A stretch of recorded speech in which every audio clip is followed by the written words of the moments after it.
تو ایک صاحب کہتے ہیں، ایک صاحب کہتے بھی رسول خدا نے چچا سے کان میں کہا چچا جان کلمہ پڑھ لیجئے. قریش کے سارے سردار بیٹھے تھے.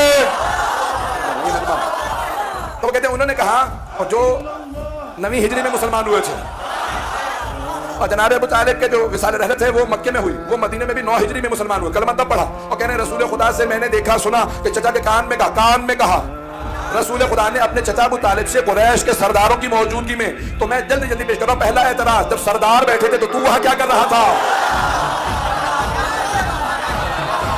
سرداروں کے معاملے میں آپ کہاں تھے؟ تو نہیں کہنا چاہیے تھا، بتا دیجیے گا. تو بھئی آپ سرداروں میں کیا کر رہے تھے؟ سارے سردار بیٹھے تھے. کہ نہیں سردار تھے. تو میں نے سنا. اچھا جب کان میں کہتے ہیں نا، آپ نے دیکھا ممبر پہ نماز کا کوئی بچہ ساتھ بیٹھا ہو تو نوجوانوں سے کان میں کچھ کہتا ہوں، کوئی کان میں اس لیے کہا جاتا تھا کہ دوسرے نہ سنیں. نہیں ہے مجمع، بات کان میں وہ کہی جاتی ہے جو دوسروں کو نہ سنانی ہو. پھر پانی ٹھنڈا ہے یا یہ ہے یا وہ ہے، جو بھی ہو، کان میں اس لیے کہا جاتا ہے کہ دوسرے نہ سنیں. تو پیغمبر نے اگر کان میں کہا تو اس لیے کہا تھا کہ دوسرے نہ سنیں، اور اگر سن لیا تو کان میں کہنا صحیح نہیں تھا، اور اگر نہیں سنا تو جھوٹ بولنا جائز نہیں. مجھے تعجب ہے ان پہ کہ سننے پہ آتے کان میں کہیں بات سن لیتے ہیں، اور نہیں سننے پہ آتے تو غدیر میں چیخ کے